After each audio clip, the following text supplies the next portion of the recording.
Anyways, so last week we covered both the exodus of disciples from Jesus, remember, when he's teaching on his flesh and consumption of his flesh and drinking of his blood. And it was a hard saying, and people abandoned him because of this hard saying, because they just could not accept it. And we talked about the Jesus remaining laser focused on mission, right? You remember that he wasn't obviously about being a popular brand. That he had a mission, a message to bring, and he was bringing that message to the people, and it didn't matter, right, his status of popularity. And you remember that we talked about the fact that the church needs to have that same sort of on-mission kind of attitude, where we deliver the gospel message and we are not concerned with being politically correct. We're not concerned with being everybody's buddy. We're not concerned with if people think we're fun. That's not what we're concerned with. Jesus, in the Gospels, does not spend a lot of time in anxiety over whether people think he's a wonderful person, or whether he's a fun guy, or whether he's relatable, or whether he's contextualizing. He's not concerned about that. He has a message to bring, and he is bringing that message to the people. And some will accept it, and some will not. But the church needs to have that focus, and it has lost, in North America, it has oftentimes lost that focus. That we want to be approachable. We want gimmicks. We want to do all sorts of things to draw people in. We want to entertain goats, as it's been said, right? And you remember I used the analogy of fluffing pillows for corpses, right? When we do good works, and that was the thing that I emphasized last time, is that we as a church do good works. We're commanded to do good works. And we do good works out of a sincere compassion for the people that surround us. We desire to see their flourishing and their well-being in all aspects of society. So do we want a good economy? Do we want good health care? Do we want people to be taken care of? Do we want a good justice system? We want all of those things. Because we want to see people flourish. We want to see people healthy. We want to see all these things. But we never do that. And we looked at Christ's ministry. He healed the sick, right? He exorcised demons. He made the lame to walk and the blind to see and the mute to speak. But he never did that in the absence of teaching the truth. Right? It was always in concert with teaching the truth. And the church has to be like that. We talked about some of the missions that we have separated ourselves from because they compromised and did not give an accurate gospel along with taking care of people's material and physical needs. And that the church has to be about that. We also talked about, last week, the confession of Peter that John gives as different from the confession of Peter that's given in the Synoptics. And the confession of Peter is that who else has the words of life? And you remember we talked about the fact that a Christian has that attitude that there's nowhere else to go. That we just don't have anything else. That Jesus is everything. And I thought about this morning, I thought it was kind of funny because one of the differences you see often in people who have a false confession and a sincere confession, it's kind of funny. The False confession often checks off their salvation like it was on their bucket list. Okay, I walked the aisle, I prayed the prayer, I got baptized, check, I'm done. Now I can live how I want.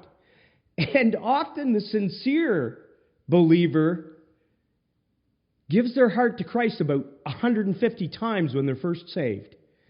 They go, oh, I don't know if I'm saved. And they're riddled with anxiety over whether their salvation is actually real. And so they often give their life to Christ like 50 times. They say the prayer, they pour over, they're anxious about their sin. And when they keep sinning, they can't marry that because they realize they're a sinner, and yet they're supposed to be saved, and they keep sinning and they keep falling into the sins, and they're just a mess. And it's that kind of attachment to Christ that demonstrates a real relationship with Christ. That it's not about a bucket list. It's about that union with Christ, about that relationship, and that relationship is everything. Right? And we talked about the fact that trials and doubts and situations might test our faith, but we are sheep, and we act like sheep. And that's all that we are. And there is no turning back. It is all moving forward in Christ. Okay, so that was the recap. Okay, so this week we're going to go into chapter 7, and we're going to look at chapter 7. First off, we're going to look at verses 1 to 10, and we'll see how we go from there. Okay, so John chapter 7, verses 1 to 10. After these things, Jesus was walking in Galilee, for he was unwilling to walk in Judea because the Jews were seeking to kill him. Now the feast of Jews, the feast of booths, was near. Therefore his brothers said to him, "Leave here, go into Judea, so that your disciples also may see your works which you are doing. For no one does anything in secret when he himself seeks to be known publicly. If you do these things, show yourself to the world." For not even his brothers were believing in him. So Jesus said to them, "My time is not yet here, but your time is always opportune. The world cannot hate you, but it hates me because I testify of it that its deeds are evil. Go up to the feast yourselves. I do not go up to this feast because my time is not yet fully come." Having said these things to them, he stayed in Galilee. But when his brothers had gone up to the feast, then he himself also went up, not publicly, but as if in secret. Okay, so John, in this passage, it says, after these things, Jesus walked in Galilee, for he was unwilling to walk in Judea because the Jews were seeking to kill him.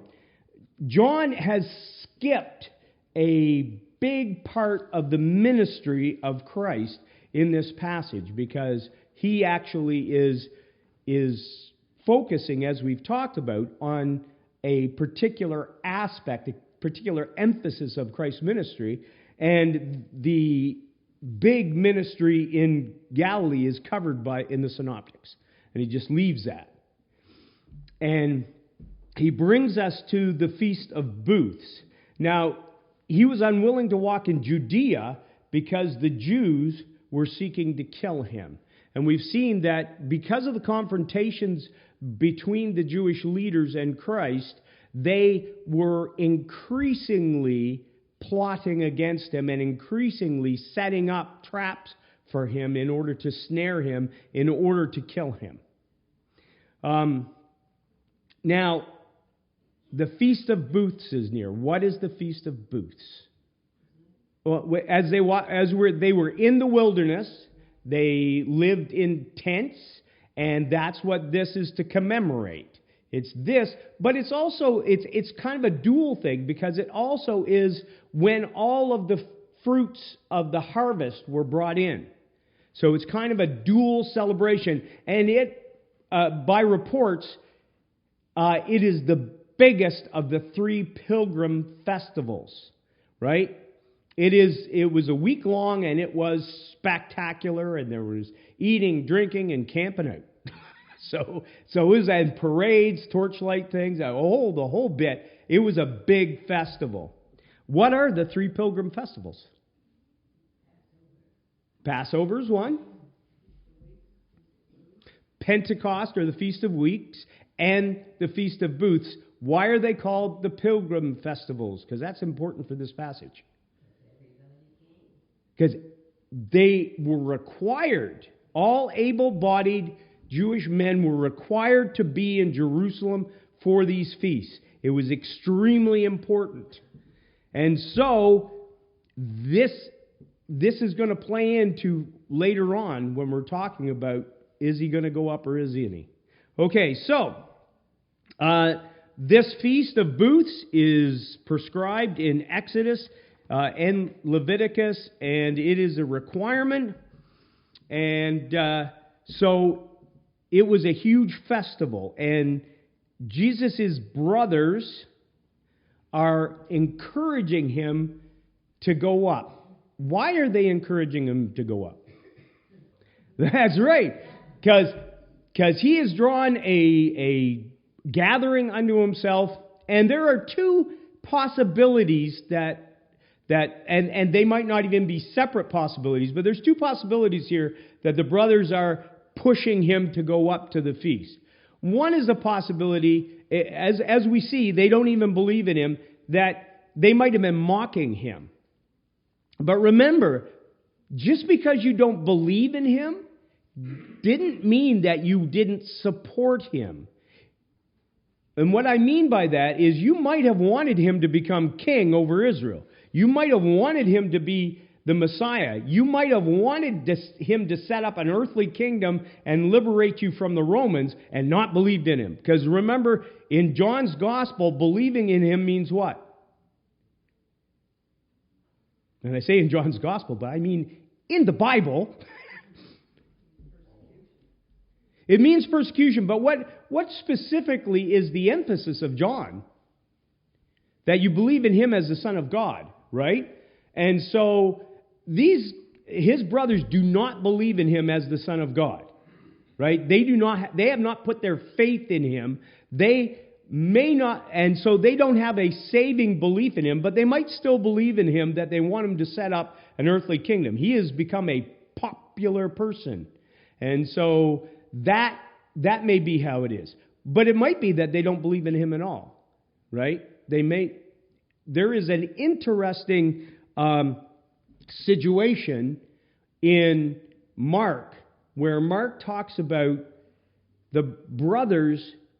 Jesus is in a house and he's healing, right? And it is so intense that he and his disciples can't even eat. Like, the workload is huge. There's tons of people coming for healing. And so they are just working. And his family look at this and think that he's crazy, right? And so they go to lock him up. They go to get him and lock him up. And so they come to the house where he is, and it's an interesting exchange, because you remember some of the disciples come and say, listen, your mother and your brothers are outside, and they want you to come out to them. And Jesus says, who are my mother and my brothers? But those who seek to do the will of my Father. Which is really interesting, because they have come to capture him and lock him up, because they think he's crazy. So we see that kind of tension here. Now, his brothers. Perpetual virginity of Mary. Did Jesus have actual brothers? And what is the evidence? What's that? His brothers are the evidence. Okay, so there is the argument in the Roman Catholic Church that Mary had no other children but Jesus. that she was perpetually a virgin. And they give these arguments in Catholicism. And the argument against Jesus having any brothers is that brother does not always mean brother in the Scriptures. Right? So it can mean cousins or uncles or close kindred. Okay? The other argument is that Mary was married to God because Jesus was the Son of God, and she was Mary, the mother of God, and therefore she's married to God, and therefore she can't have had relations with anybody but God, which has its own problems, especially in Mormonism. And then one of the other things is that she took an unmentioned vow of celibacy. And the other argument is why didn't Jesus entrust Mary to his brothers at the cross instead of his disciple John? That is the arguments that are given for the perpetual virginity of Mary. Now, how would you counter that?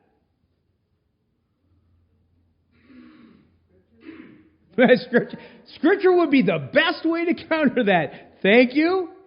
But what about Scripture? What do we know in Scripture? Okay. Think about the Christmas story that's coming up. How does the Christmas story play out? Mary, who is betrothed to Joseph. So Mary is betrothed to Joseph, but they have not yet come together. Okay? Joseph did not know Mary until after the birth. But these people would say until doesn't always mean until, which is very confusing. But there's more. Okay. So Joseph is told, do not be afraid to take Mary as your wife. Okay. There's a problem here. If Joseph does not consummate the marriage, is he married to Mary? No. Nope, not according to any customs, right? That marriage includes the consummation of the marriage. In Matthew chapter 13, it says the following. When Jesus had finished these parables, he departed from there, and he came to his hometown and began to teach them in their synagogue, so that they were astonished, and said, where did this man get this wisdom and these miraculous powers? Is this not the carpenter's son? Is not his mother called Mary, and his brothers James, Joseph, and Simon, and Judas? And his sisters, are they not all with us? Where then did he get this man get all these things? Okay, you may be able to make the argument that brothers doesn't always mean brothers. But you cannot make the argument that sisters don't always mean sisters. Those two arguments are not the same. And so you can say that, okay, maybe that meant that James, Joseph, Simon, and Judas were his cousins, which in context doesn't make any sense. But you can't say that his sisters weren't his sisters, because sister means sister. And so the Scriptures are very clear that Mary had other children. Okay. And there is another argument that Joseph had another wife, and so that these were not actually Jesus' brothers and sisters. They were other children by Joseph. There's absolutely no basis to substantiate that. But this is a very early on teaching. Like the proto-evangelism of James, which is the Gospel of James, which is a Gnostic gospel, was written in about 145 AD, and it teaches the perpetual virginity of Mary. It has a very interesting Christmas story. So Mary and Joseph go into the cave, right? And the cave is filled with smoke. And then the baby Jesus teleports out of Mary in a blinding light. And they were greatly afraid. And they're greatly afraid. And somebody says, live long and prosper. And so the baby teleports out of Mary's womb. But it gets better because then the midwife goes away and then comes back and does an exam of Mary to prove her virginity. And if you've ever read, and you can, the proto-evangelism of James, the Gospel of James, it's a whacked gospel. It is crazy. Like the stuff that's said in it is nuts. And most of the Gnostic Gospels are, if you read them, they're just full of this crazy spirituality that is just, it means nothing. It's like haiku poetry. And sorry, it's for anybody who likes haiku poetry. But it's just nuts, right? But this demonstrates that this teaching was early on. Why do you think that this teaching has become popular and it's become a dogma of the Catholic Church?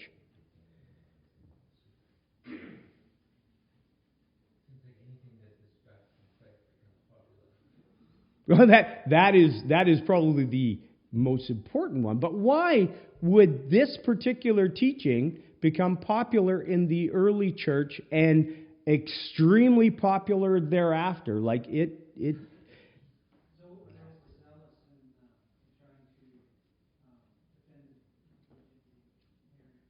Right.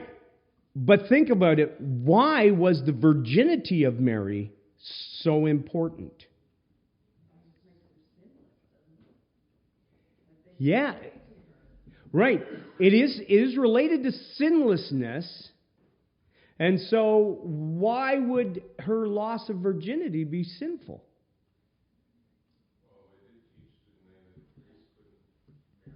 Well, they do. That's not a dogma, it's a doctrine.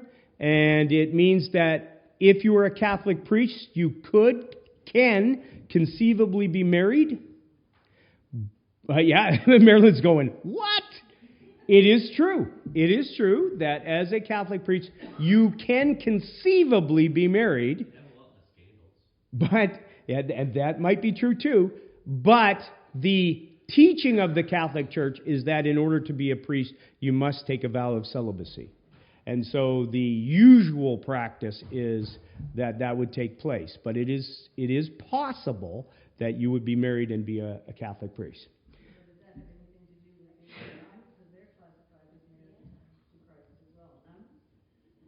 What about that? What about nuns? Would that extend from Mary to the nuns who are said to be married to Christ? Right. This is the thing, is that within Christianity, very early on, physical intimacy became degraded to the point where it was viewed as a sin. And you often hear about extremes in Christianity where married couples did not engage in physical intimacy because it was seen as a sensual practice which was unspiritual. At best, it was unspiritual. It was fleshly. And so you did not engage. So for Mary to lose her virginity was almost to engage in sin.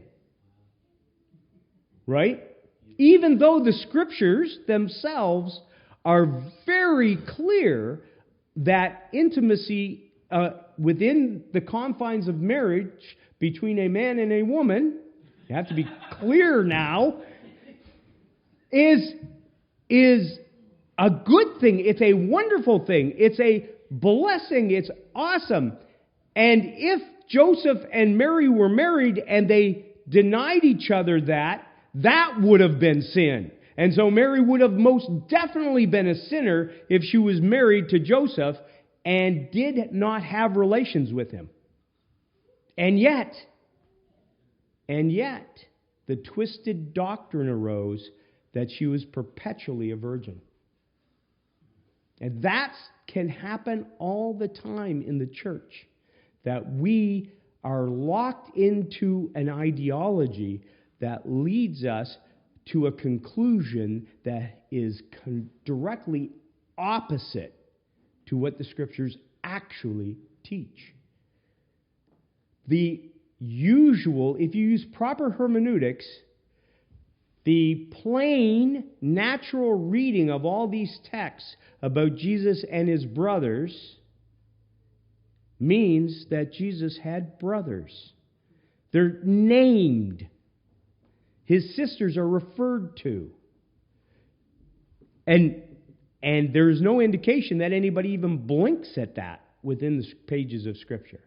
It isn't until afterwards that people come up with some really crazy ideas. Okay. So, moving along. Yes, sir. You mentioned about Mary, the Mother of God. Yes. I think that's important to understand too. Does Explain that. Oh yeah, I forget that I don't cover church history. Not anymore. Mary, the Mother of God. Anybody not like that term? Is it an Orthodox term? Yes, it is an Orthodox term. There was a. Is anybody familiar with Nestorian Christians? Nestorius was a guy who opposed that very term, and he got excommunicated, exiled from the church because he opposed. And the Greek name for this escapes me at the moment. But anyways, the term actually sounds bad because it sounds like it gives Mary some sort of status that she actually birthed God, which sounds crazy because God is eternal, and guess what? Mary wasn't, right? So it sounds crazy. The intention by the Orthodox in the church was that it was that Jesus, the emphasis was on Jesus, that Jesus was God, and that Mary gave birth to Jesus, and therefore it was emphasizing his deity, not that she gave birth to God. Right? I still don't like it. I still don't like it because it gets messy really quickly, because then it elevates Mary to a status that we see that is a problem. And as a Protestant, I have to be careful that I don't devalue Mary and make her less than she was, but I don't want to elevate her to the point where she is a co-redemptrix with Christ, as the Catholics do. All right? And say that she is some sort of mediator between me and Jesus, because Jesus is a wrathful individual and Mary is a kind and compassionate woman, and so that I have to pray to Mary in order that she might pacify Jesus so he doesn't roast me, which is pretty much how it was looked at in the Middle Ages. That was and that became solidified in the Roman Catholic Church, that kind of idea. And so, yeah, Mary, the Mother of God, that is it's a term that's used in some of the seven in the Council of Chalcedon, I think. Maybe it's the Council of Dinosaur. Thank you. Anyways, there's 7 ecumenical councils, and some people that you talk to will say, oh, I follow the 7 ecumenical councils, when they actually don't even know what they say, and that's a problem. But it's an early church doctrine, very early, and Nestorius got the boot for it when there's no real evidence that he was at all in a heretic or believed in heresy. He just didn't like that term. No, I think he was only exiled once. Yeah, but Nestorian Christians, like there still are Nestorian Christians, and they actually took the gospel to China in the Tang Dynasty in the 700s. And probably earlier than that. Piece of trivia that you may not care at all about.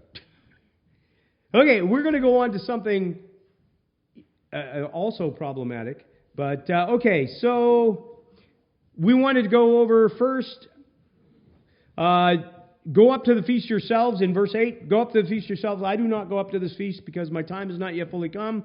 Having said these things, he stayed in Galilee. But when his brothers had gone up to the feast, then he himself also went up, not publicly, but as if in secret. Was Jesus being deceitful, or did he out and out lie to his brothers? That's the question. That's the question we left off with last time. And when it says,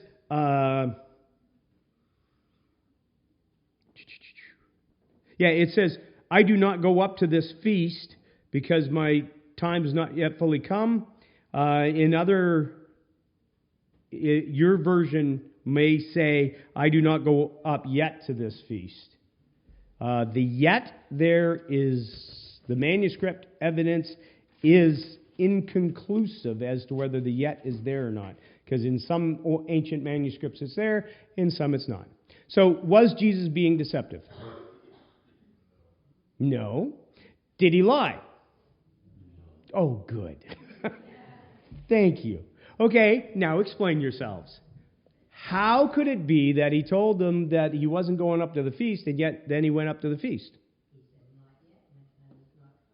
Okay, so we've already seen this kind of language from Christ before, right? Where did we see that kind of language before? What's that? The wedding in Cana. He says to his mom, he says, why are you involving me in this? My time has not yet come. Right? What does he mean in this? And how do we know that he's not being deceptive in this passage? So we know that he's on a time scale. But you'll notice, I'm just going to spill it all because time is short. Okay, so you'll notice that there was not even a blink among his brothers that he said, I'm not going up to this feast. That is a required feast for every male in Israel. It's a required feast. It's not an option. And so if he didn't go up to that feast and he's sitting right there, then he's in trouble. But John gives no account that they confronted him on this. What do you mean you're not going up? You have to go up. It's the law. We live in Palestine. We're not that far from Jerusalem. This is a pilgrim feast. You have to go up, and you say you're not. They don't go there. They just go, okay, and off they go. It is a week-long feast, and Jesus tells them, I'm not going up, you go up, right? So the implication is that he's simply saying, I'm not going up to make an entrance, and I'm not going with you, right? That's basically what he's saying. And they go up. And then later on, he goes up, not publicly. He is on his own time schedule, and he is going to make an entrance into Jerusalem. This is not it. When is it? Palm Sunday. Right. The triumphal entry. That's when he's going to make the grand entrance. This is not the time. He's going to go up because it's a required feast, and he's on a time schedule given to him by the Father, and so he's going to go up and to the feast, but not publicly, because the Jews are laying in wait for him. And if he goes up and makes a public declaration, the probability is that they are going to crucify him before his time, kill him before his time. They might stone him to death. And that's an impossibility. And because he's on his time schedule, he doesn't go up. Okay. Oh, we're not going to go over the next part. We're going to go, the next is from 10 to 31. And here is the question that I want you to ponder. The question I want you to ponder is, what is the role of academic or seminary education for Christians? How important is it to us? We're done.